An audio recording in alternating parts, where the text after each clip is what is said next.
नमस्कार विद्यार्थी मित्र मैत्रिणींनो, एमपीएससी क्रॅक किट या आपल्या युट्यूब चॅनलवरती तुमचं पुन्हा एकदा स्वागत आहे. सायन्सची सिरीज आपण चालू केलेली आहे. या सायन्सच्या सिरीज मध्ये 2 लेक्चर आपले कंप्लीट झालेले आहेत. एनसीईआरटी लिव्हिंग वर्ड हा जो पहिला टॉपिक आहे त्याच्यामध्ये 2 घटक आपण कंप्लीट केलेले आहेत. आजच्या लेक्चर मध्ये आपण प्रॅक्टिस क्वेश्चन घेतोय. ही जी तुम्हाला आता 26वी आवृत्ती तुम्हाला मिळेल, नवीन आवृत्ती मिळेल. राज्यसेवा पूर्व परीक्षा पेपर पहिला संपूर्ण तयारी के सागर पब्लिकेशन. तर या पुस्तकामधून आपण काही सॅम्पल क्वेश्चन घेतोय. या पुस्तकामध्ये 7000 प्लस क्वेश्चन आहेत. तुम्ही पुस्तक घेऊ शकता. आता 26वी आवृत्ती मार्केटमध्ये आलेली पण आहे. ठीक आहे. तर पहिला क्वेश्चन काय दिलाय बघा तुम्हाला इथं. तुम्हाला जोड्या लावायचा क्वेश्चन आहे. तुम्हाला एका बाजूला जैविक आम्ल दिलेत आणि एका बाजूला जैविक आम्ल असणारे पदार्थ दिलेले आहेत. लॅक्टिक आम्ल, ऍसिटिक आम्ल, सायट्रिक आम्ल आणि ब्युटेरिक आम्ल. ठीक आहे. तर लॅक्टिक आम्ल, तसा तर हा क्वेश्चन सोपा आहे, पण काही वेळेस सोपे क्वेश्चन सुद्धा आपल्याला एक्झाम मध्ये सॉल्व्ह होत नाहीत. तर लॅक्टिक आम्ल आपल्याला कशामध्ये बघायला मिळतं? तर लॅक्टिक आम्ल तुम्हाला दुधामध्ये बघायला मिळतं. बरोबर. तर य ला तिसरा ऑप्शन असणाऱ्या 2 जोड्या आहेत, म्हणजे हा ऑप्शन तुमचा इलिमिनेट होतो, हा पण ऑप्शन तुमचा इलिमिनेट होतो. य ला तिसरा ऑप्शन. ऍसिटिक आम्ल, ऍसिटिक आम्ल तुम्हाला कशामध्ये मिळतं? ऍसिटिक आम्ल विनेगार मध्ये मिळतं. आता इथं र ला पहिला ऑप्शन आहे, त्याच्यामुळे हा ऑप्शन गेला. तुमचं उत्तर मिळालं. 2 याच्यावरूनच उत्तर मिळालं. तर ऍसिटिक आम्ल विनेगार मध्ये, सायट्रिक आम्ल लिंबू मध्ये, सायट्रिक आम्ल आपल्याला मिळतं लिंबामध्ये. ठीक आहे. सिट्रस फ्रूट जे असतात ना त्याच्यामध्ये तुम्हाला सायट्रिक आम्ल मिळतं. ब्युटेरिक आम्ल, तर ब्युटेरिक आम्ल तुम्हाला मिळतं आंबवलेले शिळे लोणी याच्यामध्ये. Okay, clear. तर ही झाली जैविक आम्ल आणि जैविक आम्ल असणारे पदार्थ. एवढे सोपे क्वेश्चन असतात. कधी कधी तुम्हाला अगदी बेसिक लेवलचे क्वेश्चन विचारतात तरी सुद्धा आपली उत्तरं चुकतात. बुरशी, ज्याला आपण एक सरळ फंगस वनस्पती मानतो किंवा सरळ वनस्पती मानतात बुरशीला, तर म्हणजे काय असं तुम्हाला इथं विचारलेलं आहे. क्लासिफिकेशन हा टॉपिक आपण घेणार आहोत आता एनसीईआरटी मधून. तिथून तुम्हाला हा क्वेश्चन आहे असं म्हटलं तरी चालेल. प्लांट क्लासिफिकेशन आणि ॲनिमल क्लासिफिकेशन. ठीक आहे. तर बघा, ऑप्शन वाचा. उत्तर काय येईल? उत्तर आहे याचं ड ऑप्शन. सरळ वनस्पती म्हणजे काय? बघा, आकार मोठा नसतो असं आहे का? नाही. पुनरुत्पादनाचा काही मार्ग नसतो? नाही.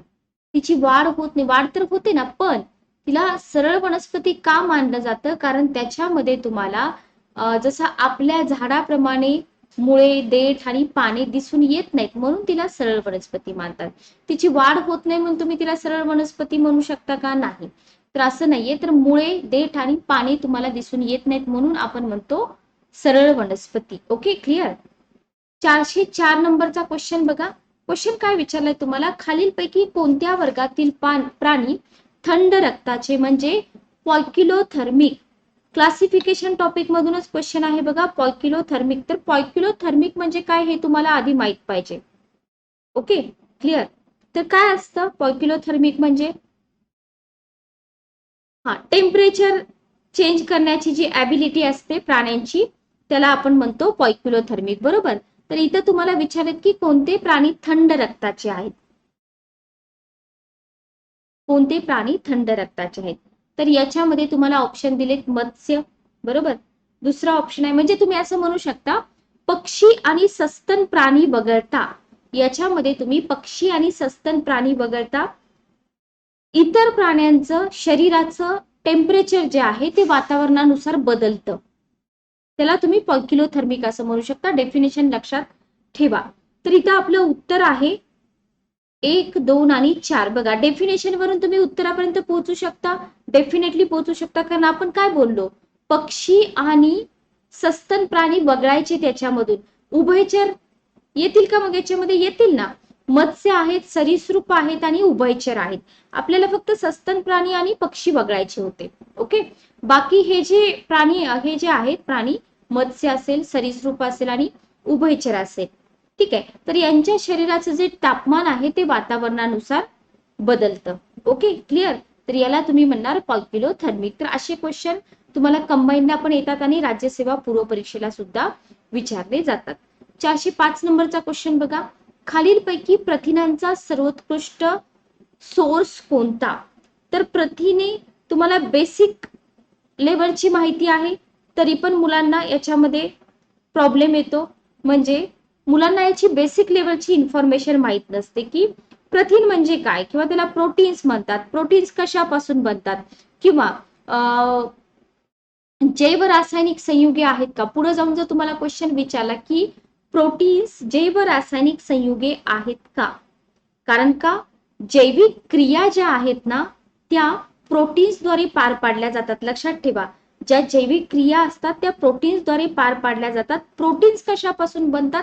प्रोटीन्स बनतात अमिनो ऍसिड पासून, बरोबर. 20 प्रकारचे प्रोटीन्स तुम्हाला बघायला मिळतात.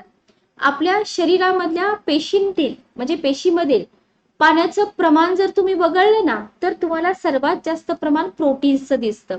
ही जी सगळी इन्फॉर्मेशन मी तुम्हाला सांगते, ही इन्फॉर्मेशन तुम्हाला एक्झाम मध्ये विचारतात. प्रोटीन कशापासून बनतात, प्रोटीन जैव रासायनिक संयुगे आहेत का, जर जैव रासायनिक संयुगे असतील तर त्यांना जैव रासायनिक संयुगे का म्हटलं जातं. Okay, clear. याच्यानंतर तुम्हाला प्रोटीनचं संघटन विचारलं जातं की याच्यामध्ये कार्बन, हायड्रोजन, ऑक्सिजन, नायट्रोजन इत्यादी तत्वांनी मिळून एक अणू बनतो का, असं तुम्हाला विचारलं जाऊ शकतं.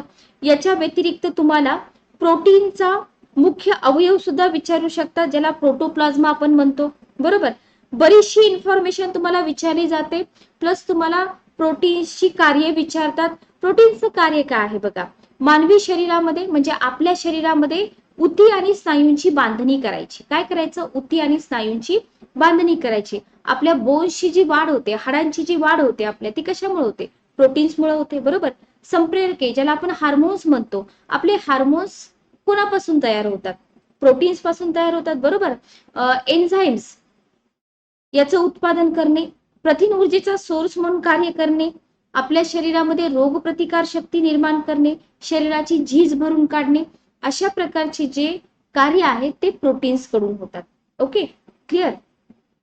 आता प्रोटीन्सची कमतरता याच्यावरती तुम्हाला PSI 2017 ला एक क्वेश्चन विचारला होता. क्वॉशिओरर नावाचा एक रोग आहे. क्वॉशिओरर नावाचा रोग आहे, लहान मुलांमध्ये दिसून येतो.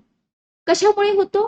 Proteins, lack of proteins. जर प्रोटीनची कमतरता झाली, सुकटी आणि सुजवटी असे 2 रोग तुम्हाला दिसून येतात, बरोबर. तर क्वॉशिओरर म्हणजे लहान मुलांमध्ये जर प्रोटीन्सची कमतरता झाली तर क्वॉशिओरर नावाचा रोग होतो. लक्षात ठेवा. Okay, clear. आता इथं तुम्ही बघितलं की प्रोटीन्सची कमतरता निर्माण झाली, पण जर अतिरिक्त सेवन झालं तर, प्रोटीन्सचं अतिरिक्त सेवन झालं तर काय होतं? तर अतिरिक्त सेवनामुळे शरीरामध्ये कॅल्शियमचं प्रमाण वाढतं. लक्षात ठेवा. काय होतं? प्रोटीनच्या अतिरिक्त सेवनामुळे कॅल्शियमचं प्रमाण वाढतं. Okay, clear. आता कॅल्शियमचं प्रमाण वाढतं, हे प्रमाण जे वाढलेलं प्रमाण आहे ते मूत्रावाटे शरीराबाहेर पडते.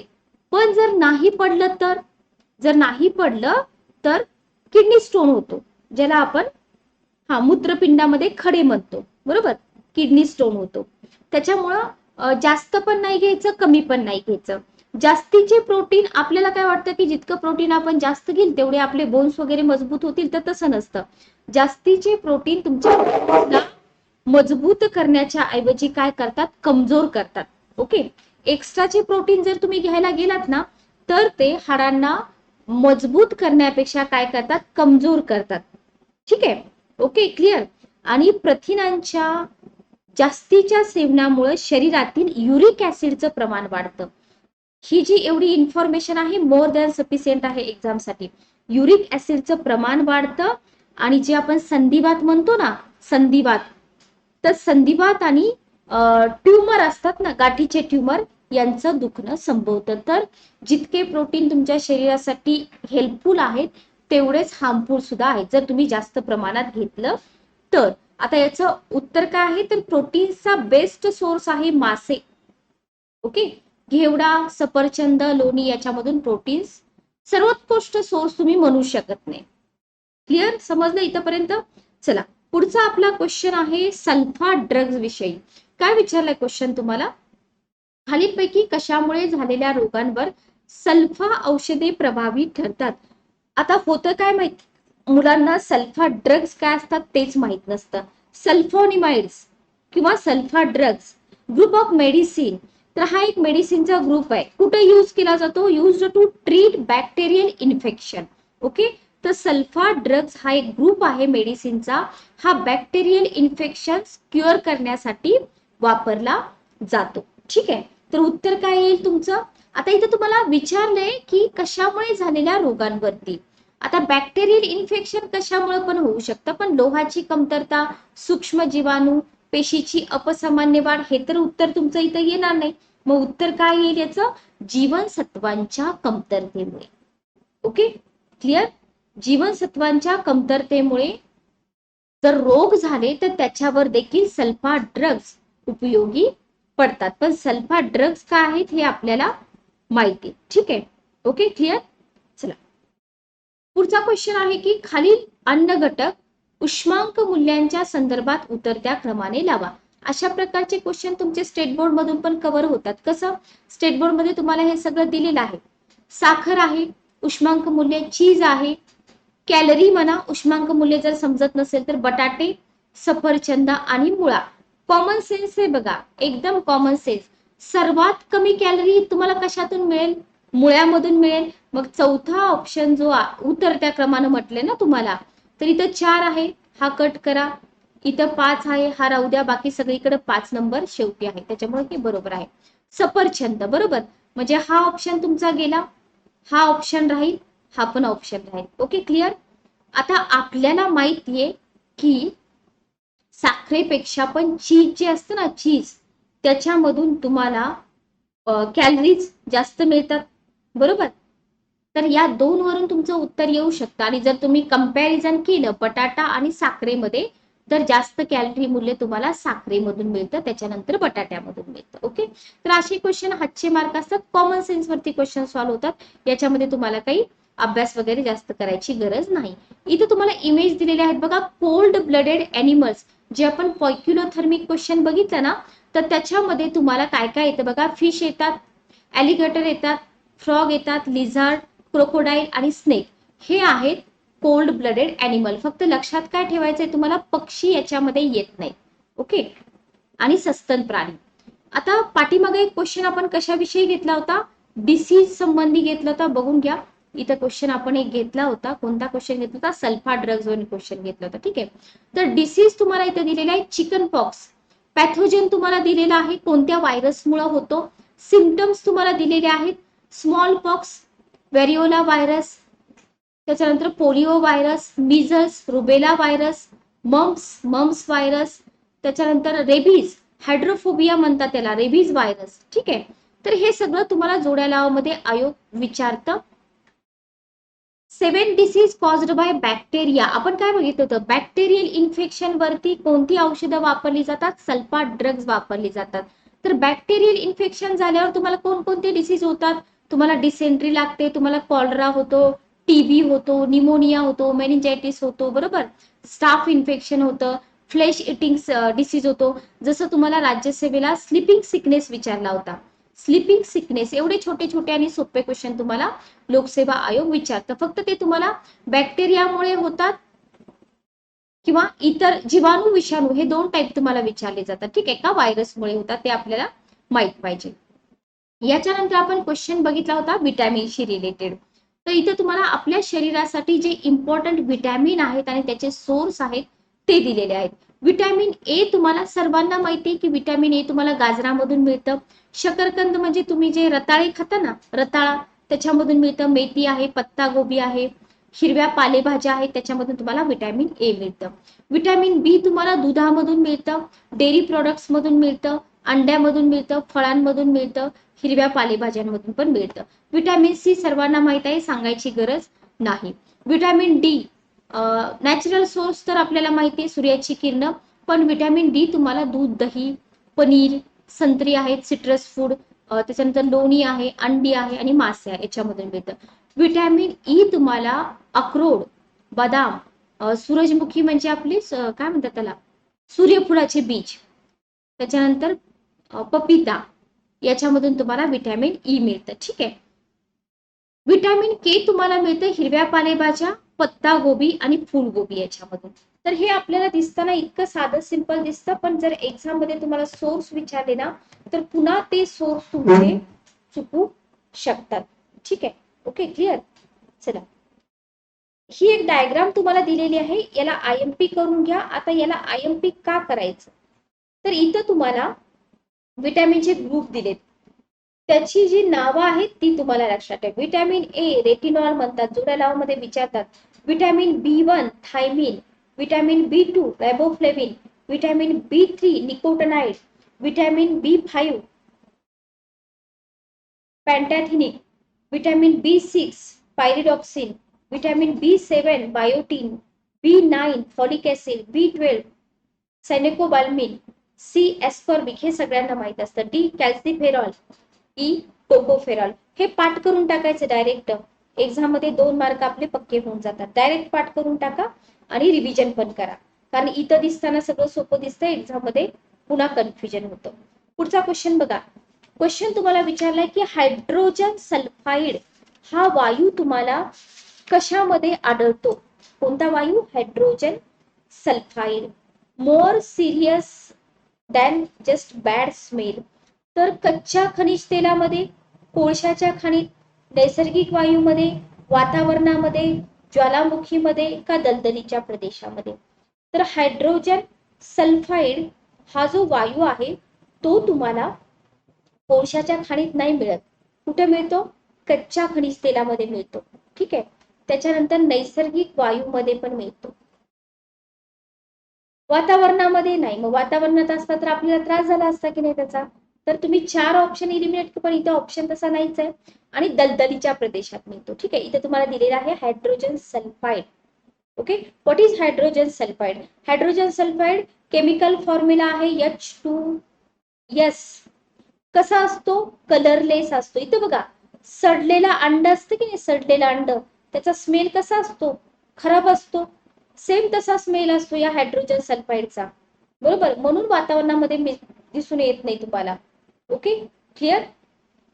तर इथे दिलेलं आहे स्मेलिंग ऑफ रॉटन एग, म्हणजे सडलेली कुजलेली अंडी असतात ना, त्याच्यासारखा स्मेल येतो. Very poisonous. हा जो वायू असतो ना, हा पॉइझनस असतो आणि कलरलेस असतो, लक्षात ठेवा.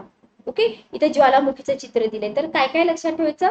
कच्च्या खनिज तेलामध्ये हायड्रोजन सल्फाइड वायू मिळतो, नैसर्गिक वायूमध्ये मिळतो, ज्वालामुखीमध्ये मिळतो आणि दलदलीच्या प्रदेशामध्ये मिळतो. Okay, clear. चला, पुढचा क्वेश्चन घेऊया. 10 नंबरचा क्वेश्चन तुम्हाला दिलेला आहे, व्हेरी इम्पॉर्टंट. तुम्हाला इथं 2 स्तंभ दिलेले आहेत. एका स्तंभामध्ये तुम्हाला वनस्पतीत आढळणारी वृद्धी संप्रेरके, ठीक आहे, हार्मोन्स दिलेत, आणि दुसऱ्या गटात कार्य दिलेत. जसं आपल्या शरीरामध्ये हार्मोन्स असतात तसे प्लांट्स मध्ये सुद्धा हार्मोन्स असतात, लक्षात ठेवा. तर तुम्हाला इथं दिलेलं आहे ऑक्झिन्स. ऑक्झिन्स काय करतात? जिब्बरलिन्स किंवा गिब्बरलिन्स म्हणा, सायटोकायनिन्स आणि ऍब्सिसिक आम्ल. तर ऑक्झिन्सचं कार्य काय असतं? एकावरून तुमचं उत्तर येऊ शकतं, 2 ऑप्शन मध्ये तुम्हाला कन्फ्युजन होईल. ऑक्झिन्सचं काम असतं अग्रवाढीला सहाय्य करणं. अग्र म्हणजे वरची वाढ, बरोबर. तर पहिल्याला ल ऑप्शन असणारे 2 ऑप्शन आहेत. जिब्बरलिन्स किंवा गिब्बरलिन्स हे काय करतात? हे पर्णजीर्णता विलंबन.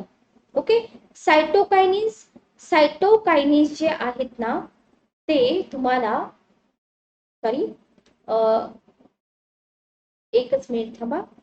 जिब्बरलिन्स जे आहेत ना, ते तुम्हाला प्ररोह दीर्घीकरणामध्ये मिळतात आणि सायटोकायनिन्स मिळतात पर्णजीर्णता विलंबन, आणि ऍब्सिसिक आम्ल मिळतं बीजांकुरणासाठी. Okay, clear.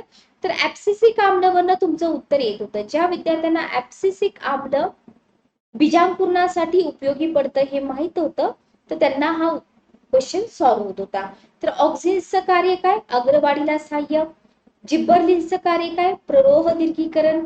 सायटोकायनिन्स पर्णजीर्णता विलंबन आणि ऍब्सिसिक आम्ल बीजांकुरण. ओके.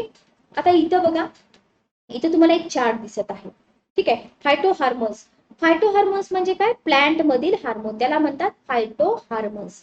इथं तुम्हाला जर्मिनेशनची इमेज दिसत आहे, इथं तुम्हाला ग्रोथ टू मॅच्युरिटी, इथं तुम्हाला flowering, fruit to development, seed. तर याच्यामध्ये तुम्हाला जे टिक मार्क केले ना, आता इथे जिब्बरलिन आहे, जिब्बरलिन जर्मिनेशन साठी उपयोगी पडतं का? पडतं. Growth, maturity, flooring, fruit development सगळ्यासाठी जिब्बरलिन उपयोगी पडतं. म्हणून आपण इथं काय बोललोय? प्रलोह दीर्घीकरण. समजलं का आता? जिथं जिथं खाट मारली तिथं जिब्बरलिन उपयोगी पडत नाही, लक्षात ठेवा. ऑक्झिन, ऑक्झिन जर्मिनेशन साठी मदत करत नाही. Auxin growth to maturity, flowering आणि फ्रूट डेव्हलपमेंट. ठीक आहे. सायटोकायनिन्स ग्रोथ आणि मॅच्युरिटी, फ्लॉरिंग आणि फ्रूट डेव्हलपमेंट. ठीक आहे. इथिलिन आहे, इथिलिन आपल्याला क्वेश्चन विचारलाय बघा, फ्रूट डेव्हलपमेंट म्हणजे आर्टिफिशियल फळं पिकवली जातात. आणि ऍब्सिसिक ऍसिड, तर याला स्टार करून घ्या. ऍब्सिसिक ऍसिड फक्त तुम्हाला या दोन्हीमध्ये दिसून येतं. ओके, ऍब्सिशन आणि सीड याच्यामध्ये. ठीक आहे. तर हे इम्पॉर्टंट आहे, बाकीचं सगळं आपल्या लक्षात राहतं. जिबरलिन, ऑक्सिन, सायटोकायनेस, इथिलिन आणि ऍब्सिसिक ऍसिड. तर अशा प्रकारचा चार्ट तुम्ही स्वतः पण बनवू शकता फायटो हार्मोन्सचा किंवा प्लांट हार्मोन्सचा. तर प्लांट हार्मोन्स एवढेच आहेत का? नाहीत, आणखी पण आहेत, पण जेवढे इम्पॉर्टंट आपल्या एक्झामसाठी आहेत तेवढे आपण इथं बघत आहोत. पुढचा क्वेश्चन बघा, 8 नंबरचा. कोणत्या जोड्या अचूक आहेत? संयुग दिले तुम्हाला आणि त्याचा उपयोग दिलेला आहे. Copper sulphate, potassium aluminium sulphate, calcium sulphate आणि कॅल्शियम कार्बोनेट.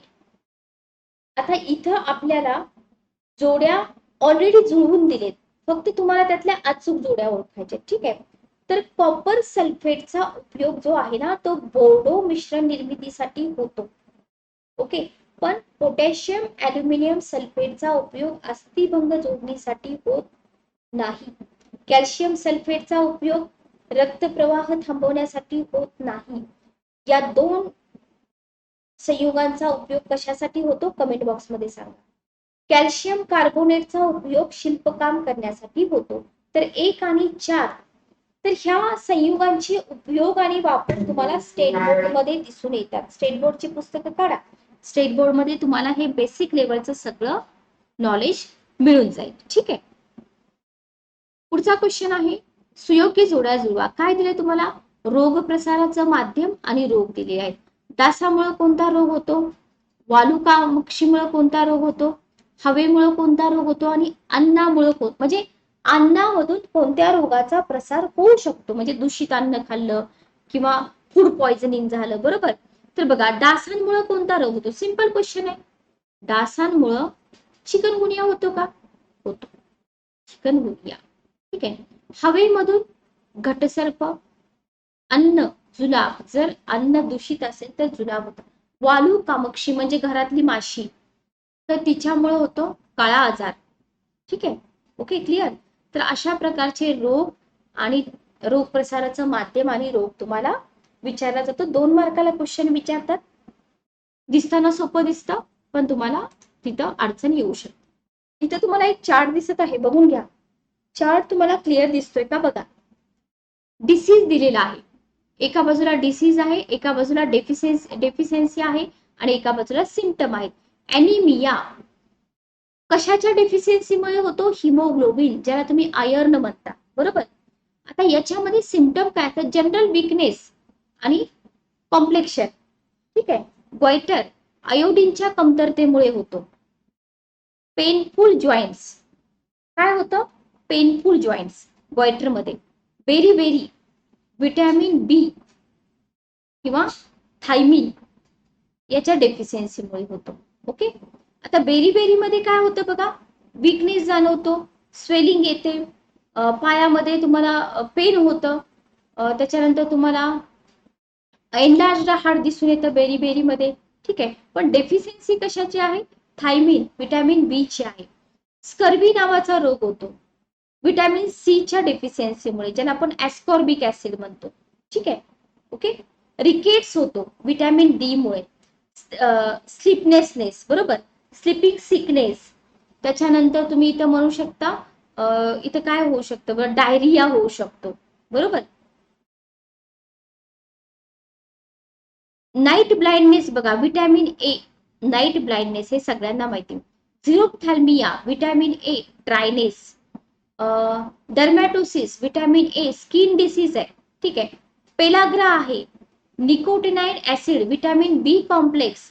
आता या पेलाग्रामध्ये काय होतं, डायरिया, मेंटल, त्याच्यानंतर रेड स्किन दिसून येते, इची हँड दिसून येतात.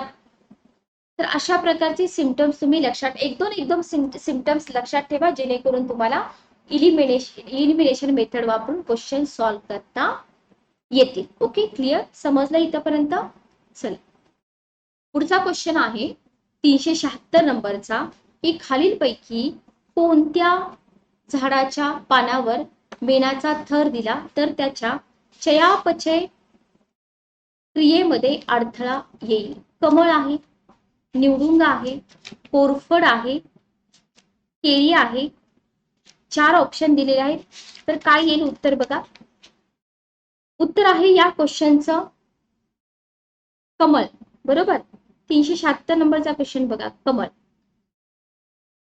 बाकीच्या मध्ये येईल का? नाही येणार. एकदम इझी क्वेश्चन आहे, स्टेट बोर्ड मध्ये पण कंप्लीट होतो. क्लोरोसिस, हरित रोग म्हणजे काय? क्लोरोसिस सिंपल आहे, शब्दामध्येच उत्तर आहे.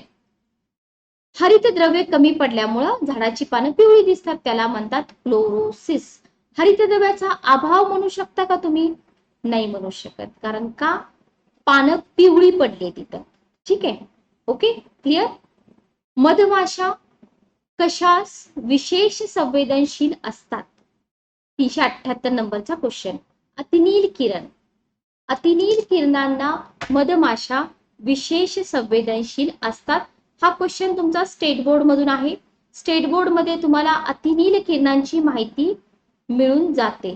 तर अतिनील किरणांवरती तुम्हाला कंबाईनला बऱ्याच वेळा क्वेश्चन विचारलेले आहेत, किंवा तुम्हाला लाईट स्पेक्ट्रावरती पण क्वेश्चन आहेत. आता अतिनील किरण तुम्ही म्हणाल की मॅडम ही किरण आढळतात कुठं? तर ही किरण तुम्हाला सूर्यप्रकाशामध्ये आढळतात. ठीक आहे. यांची जी तरंगलांबी असते ना, दृश्य प्रकाश किरणांपेक्षा छोटी असते, म्हणजे तुम्ही म्हणू शकता 100 ते 400 नॅनोमीटर. ठीक आहे. अतिनील किरणांची तरंगलांबी 100 ते 400 नॅनोमीटर. सूर्यप्रकाशाचा केवळ 7% जो भाग आहे ना, 7% भाग या किरणांनी व्यापलाय, अतिनील किरणांनी. बरोबर. वातावरणातील ओझोनचा जो थर आहे, तो थर काय करतो? हा थर अतिनील किरणांना पृथ्वीच्या पृष्ठभागावर येण्यापासून थोपवतो, आणि याच अतिनील किरणांना या मधमाशा विशेष संवेदनशील असतात, लक्षात ठेवा. आणि या अतिनील किरणांना आणखी एक नाव आहे, याला म्हणतात जंबुपार किरण. काय म्हणतात? जंबुपार किरण. ही एक प्रकारची ऊर्जा आहे, लक्षात ठेवा. ही एक प्रकारची ऊर्जा आहे. जर समजा ओझोन लेअर नसता तर काय झालं असतं? ही जी किरणं आहेत ना, ही किरणं सजीवांसाठी हार्मफुल ठरली असती. कारण का? स्किन डिसीज होतात याच्यामुळं, त्वचेचा कर्करोग होतो, म्युटेशन घडून येतं, गुणसूत्रांचं उत्परिवर्तन होतं. ठीक आहे. पेशीमधील प्रथिने आणि न्यूक्लिक ऍसिड चे जे सूक्ष्म रेणू असतात ना, त्यांना झळ पोचते. हे सगळं आपल्याला दिसत नसतं, पण हे घडत असतं, लक्षात ठेवा. अतिनील किरणामुळे त्वचेतील मुख्यतः डीएनए ला हानी पोचते. ठीक आहे. आणि काय होतं, याच्यामुळे स्किन लालसर दिसून येते. ओके. तर याच्यामुळं ओझोनचा लेयर एवढा इम्पॉर्टंट आहे. पण आता तुम्ही म्हणाल की मॅडम या किरणांचा काही उपयोग पण असेल ना? हो, अतिनील किरणांचा आहे ना. पाणी निर्जंतुक करण्यासाठी याचा उपयोग होतो. अतिनील किरण पाण्यामधून नेतात निर्जंतुक करण्यासाठी. ठीक आहे. त्याच्यानंतर तुम्ही IIT चेन्नई संशोधकांनी काय केलेलं आहे, कोळसा आणि अतिनील किरण यांच्यापासून हवा शुद्ध करणारं एक यंत्र बनवलंय. ठीक आहे. अतिनील किरणामुळं जीवाणू आणि विषाणू पण मारले जातात, म्हणजे हवा बाहेर शुद्ध येते. अतिनील किरण अनेक जीवाणूंना नष्ट करू शकतं. निर्जंतुकीकरण पद्धतीमध्ये इलेक्ट्रॉनिक शलाका असेल, क्ष किरण असेल, बऱ्याच याचा वापर केला जातो. Okay, clear. तर अतिनील किरणांचा वापर सुद्धा होतो. आता याच्यामध्ये बघा एक विशेष गोष्ट आहे की विशिष्ट प्राण्यांमध्ये मानवाला दिसू न शकणारे अल्ट्राव्हायलेट अर्थात अतिनील किरण पाहण्याची क्षमता असते. मानवामध्ये असते का? नाही. विशिष्ट प्राण्यामध्ये असते, मानवामध्ये नाही दिसून येत तुम्हाला, विशिष्ट प्राण्यामध्ये दिसून येते. ठीक आहे. पुढचा क्वेश्चन बघा, रक्त लस म्हणजे सिरम म्हणजे काय? काय विचारलाय क्वेश्चन तुम्हाला? सिरम म्हणजे काय?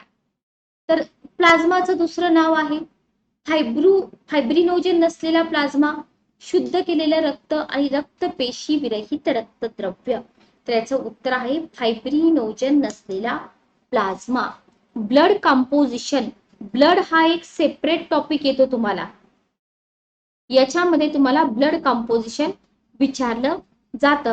इवन तुम्ही जर कंबाईनचा पेपर काढून बघितला, कंबाईन क्लास 3 चा पेपर काढून बघा, तुम्हाला तिथं ब्लड टॉपिक मधून मोनोसाइट वरती क्वेश्चन आलेला आहे. कशावरती? मोनोसाइट.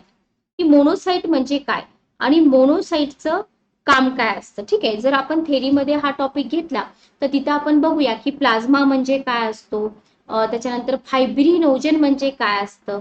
Okay, clear. तर रक्तलस म्हणजे फायब्रिनोजन नसलेला प्लाझ्मा. ठीक आहे. 380 नंबरचा क्वेश्चन बघा, एखादी व्यक्ती केवळ अंडी, दूध आणि पाव यांचा समावेश जर आपल्या रोजच्या आहारात करीत असेल तर तिला डॅश डॅश हा रोग होण्याची शक्यता असते. आता अंडी, दूध आणि पाव याच्यामधून काय मिळत नाही त्याचा तुम्ही विचार करा. विटॅमिन सी मिळतं का? नाही मिळत, म्हणजे स्कर्वी होईल. बरोबर. दुधामधून विटॅमिन डी मिळतं, अंड्यामधून पण मिळतं. बरोबर. झिरोप्थॅल्मिया होईल का? नाही होणार, स्कर्वी होईल. स्कर्वी. 381 नंबरचा क्वेश्चन बघा, कोणत्या प्राण्याचा गर्भावस्थेचा काळ कमीत कमी असतो? अशा प्रकारचे क्वेश्चन आयोग विचारतात. जर नाही आले तर स्किप करून टाकायचे, कारण हे क्वेश्चन कुठून येतात माहित नाही, सहज एक जीके म्हणून टाकले जातात. तर बकरीचा जो काळ असतो तो कमीत कमी असतो.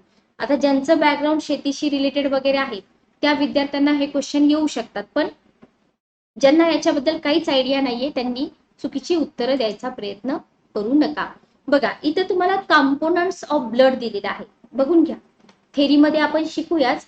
तर ब्लड मध्ये तुम्हाला 55% प्लाझ्मा मिळतो. किती टक्के? 55%. आता या प्लाझ्मा मध्ये काय काय असतं? प्लाझ्मा मध्ये वॉटर, ठीक आहे, प्रोटीन्स, आयन्स, न्यूट्रिशन, गॅसेस आणि वेस्ट, हे सगळं तुम्हाला प्लाझ्मामध्ये दिसून येतं.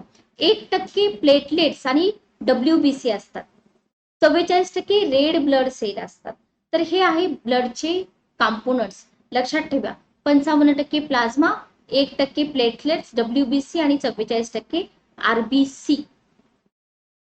43 नंबरचा क्वेश्चन बघा, जड पाण्यामध्ये कोणता पदार्थ असतो? आता इथं विद्यार्थ्यांना सर्वात महत्वाचं म्हणजे जड पाणी म्हणजे काय तेच माहित नसतं.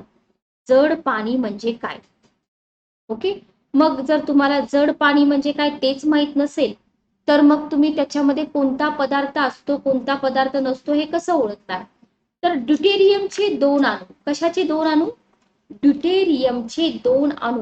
व्यवस्थित ऐका, याचं उत्तर आहे कॅल्शियम. ड्यूटेरियमचे 2 अणू, फॉर्म्युला इथं मी तुम्हाला लिहून देते, D2O. ड्यूटेरियमचे 2 अणू आणि ऑक्सिजनचा 1 अणू यांच्या संयुगातून बनतं जड पाणी. ठीक आहे. जड पाणी हलक्या पाण्याच्या तुलनेत जवळजवळ 10.5% वजनदार असतं. लक्षात ठेवा, 10.5% वजनदार असतं. आता याच्यामध्ये तुम्हाला सोडियम मिळतं का? मिळतं. कार्बन मिळतं, क्लोरीन पण मिळतं, पण कॅल्शियम नाही मिळत. कॅल्शियम नाही मिळत. आता या जड पाण्याचा उपयोग तुम्हाला आयोगाने विचारलाय का? विचारलाय.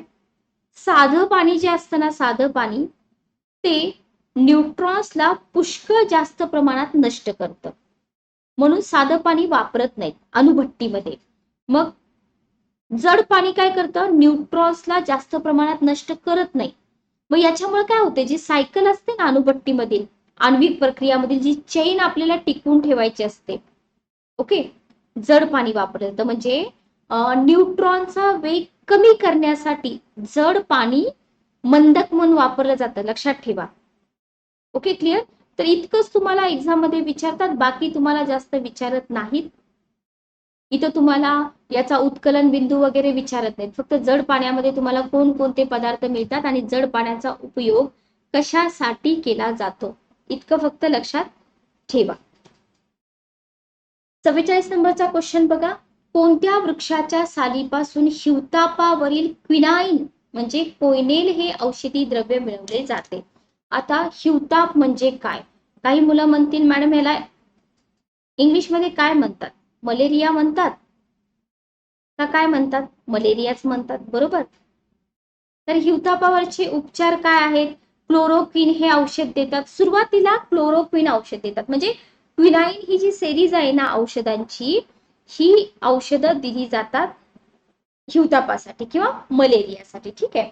तर हे औषधी द्रव्य कोणत्या वृक्षाच्या सालीपासून मिळवतात असं तुम्हाला विचारलंय. सॉरी, निलगिरी नाही. रबर येईल का? नाही येणार. रबर आणि बेहडा तुमचा इथंच ऑप्शन इलिमिनेट होतो, कारण का? बेहडा हिरडा कशासाठी वापरतात आपल्याला माहिती. सिंकोना, सिंकोना नावाचा वृक्ष आहे, त्याच्या सालीपासून ही जी क्विनाईन औषध आहेत ना किंवा कोयनेल हे औषध मिळवलं जातं, जे तुम्हाला हिवतापावरती यूज केलं जातं. ठीक आहे. तर हिवताप मलेरिया एकच आहे, याच्यावरती आयोगाने क्वेश्चन विचारला. उच्च वातावरणात ऑक्सिजनचे डॅश डॅश या वायूमध्ये परिवर्तन होते. उच्च वातावरणामध्ये ऑक्सिजनचं डॅश डॅश या वायूमध्ये परिवर्तन होतं. कार्बन डायऑक्साईड, हायड्रोजन, ओझोन आणि नायट्रोजन. उत्तर काय आहे? ओझोन. हा क्वेश्चन सोपा आहे. तर उच्च वातावरणामध्ये ऑक्सिजनचं कोणत्या वायूमध्ये परिवर्तन होतं? ओझोन मध्ये परिवर्तन होतं. आणि जो शेवटचा क्वेश्चन आपल्याला इथं दिसतो तो आहे, गोबर गॅस मध्ये मुख्यत्वे कोणता घटक असतो? अशा प्रकारचे क्वेश्चन चुकून कधीतरी येतात, एवढे सोपे क्वेश्चन आता तुम्हाला विचारले जात नाहीत. गोबर गॅस किंवा बायोगॅस म्हणा, जैविक प्रक्रियामधून बाहेर पडणारा वायू आहे, ऑक्सिजन विरहित वातावरणामध्ये तयार होतो, बरोबर. बायोगॅस संयंत्र वगैरे सगळं स्टेट बोर्ड मध्ये तुम्हाला दिलेलं आहे. तर उत्तर आहे मिथेन. मिथेन हा घटक असतो. तर अशा प्रकारे आपण सॅम्पल क्वेश्चन बघितले केसागर पब्लिकेशन मधले. रिसेंटची नवीन एडिशन तुम्ही घेऊ शकता राज्यसेवेसाठी पण आणि तुमच्या येणाऱ्या कंबाईन साठी पण. याच्यानंतर आपलं नेक्स्ट लेक्चर असेल एनसीईआरटीचा पहिला टॉपिक आपला बाकी आहे टॅक्झॉनॉमी, त्याच्यावरती आपला नेक्स्ट लेक्चर असेल. Good night, take care.